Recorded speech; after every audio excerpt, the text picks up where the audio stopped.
તો કેમ છો મેમન, તમારું બધાનું સ્વાગત છે આજના આપણા નવા ચેલેન્જ વિડીયોમાં। તો મિત્રો ચેલેન્જ કંઈક એવી રીતે રહેવાનો છે કે મિત્રો આપણી પાસે છે આ બિસ્કિટનું પડીકું। તો મિત્રો આ બિસ્કિટના પેકેટને 1 મિનિટની અંદર ખાઈ જવાનું છે। મિત્રો જે પ્રતિયોગી આ બિસ્કિટને 1 મિનિટની અંદર ખાઈ જાય છે એ પ્રતિયોગીને આપણે ઇનામ આપીશું। તો ચેલેન્જ સ્ટાર્ટ કરીએ।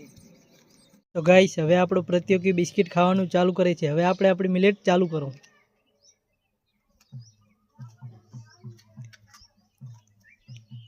જોઈ શકો છો ગાઈસ આપણો પ્રતિયોગી બિસ્કિટ ખાવાની ઝડપથી ટ્રાય કરે છે। તો ગાઈસ 20 સેકન્ડ થઈ ગઈ છે, 50 સેકન્ડ થઈ ગઈ। તો ગાઈસ જોઈ શકો છો ફાઇનલી 1 મિનિટ થઈ ગઈ છે ને હવે તમે બિસ્કિટ ખાવાનું બંધ। તો ગાઈસ જો ફાઇનલી 1 મિનિટ થઈ ચૂકી છે। કેટલા બિસ્કિટ વધ્યા છે? તો ગાઈસ 4 ફાઇનલી બિસ્કિટ વધ્યા છે। તો ભાઈ આપણો ચેલેન્જ હારી ગયા છે, જોઈ શકો છો।